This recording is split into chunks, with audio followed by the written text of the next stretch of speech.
2019 NBA Summer League MVP at napabilang sa NBA All-Rookie First Team. Ang manlalarong humati sa record ni Shaquille O'Neal at David Robinson sa NCAA Tournament. Isang matibay na haligi ng Memphis Grizzlies sa loob ng 7 taon.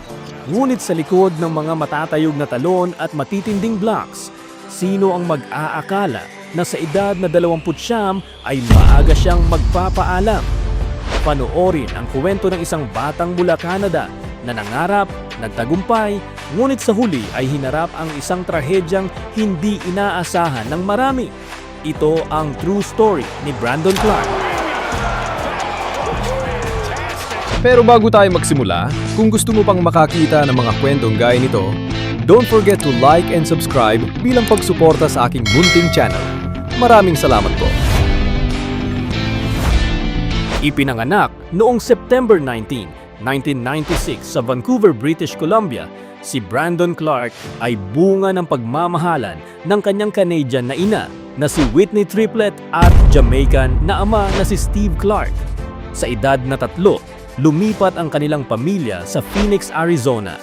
Dito na nagsimulang mahubog ang kanyang galing sa basketball sa Desert Vista High School, kung saan dinala niya ang kanyang team sa championship game noong 2015.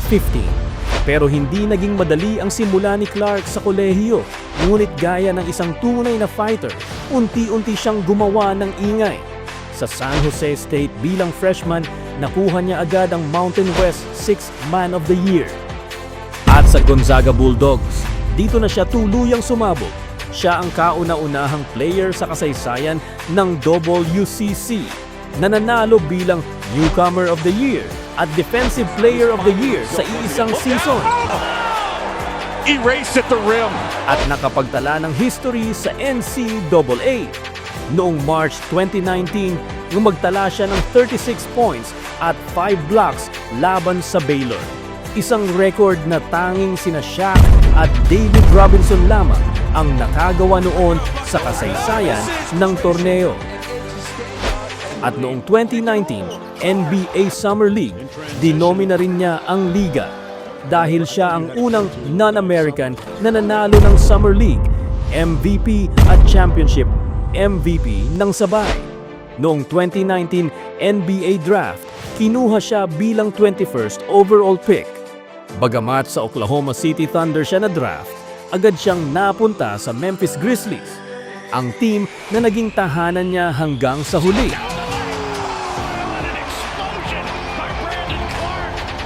You just throw the ball anywhere up near the rim. Nobody gonna go up and get it higher than BC. Crazy athleticism. You do not put a body on Brandon Clarke.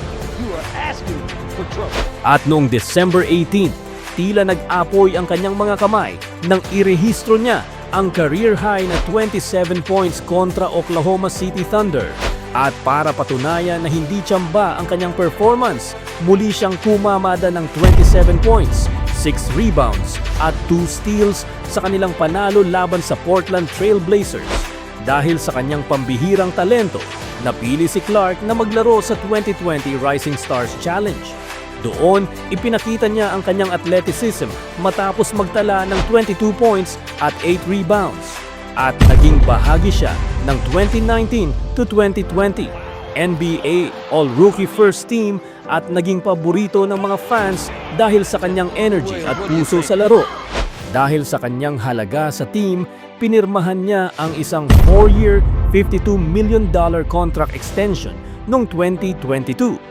Ngunit tila mailap ang swerte sa kalusugan ni Clarke. Dahil noong 2023, napunit ang kanyang left Achilles na tumapos sa kanyang season. Sinundan pa ito ng matinding knee injury noong 2025 habang siya ay nagpapalakas. At habang hirap na makabalik sa court, isang malaking kontrobersya ang yumanig sa kanyang imahe.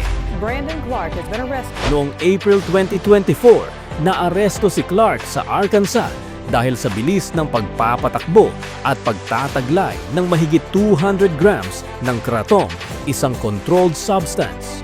Ito ang naging mitya ng mga katanungan tungkol sa kung ano na nga ba ang nangyayari sa buhay ni Clarke sa labas ng court. At habang naghihintay ng kanyang arraignment hearing, isang balita ang gumulantang sa buong mundo. Disturbing discovery, the body of Memphis Grizzlies player Brandon Clark found dead. Nitong May 11th, 2026, natagpo ang wala ng buhay si Brandon Clark sa kanyang tahanan sa Los Angeles. At ayon sa investigasyon, ang sanhi ng kanyang pagkamatay ay possible overdose matapos makakita ng mga drug paraphernalia sa kanyang bahay. Dahil sa kanyang pagkawala, hindi mapigilan ang pagbuhos ng emosyon mula sa NBA community. Ang kanyang teammate at leader ng Grizzlies na si Ja Morant ay nagpost sa social media ng larawan nila ni Clark na may pagdadalamhati. At maging ang kanyang katuwang sa frontcourt na si Jaren Jackson Jr. ay nagbahagi rin ng isang madamdaming mensahe sa kanyang Instagram. I couldn't imagine a world where this was even a possibility. I love you forever, brother. This is absolutely devastating. I just wish I could talk to you. You were so much to so many, and even more to me. I will never have the words to describe what this feels like. I still can't believe this to your family and friends and everyone.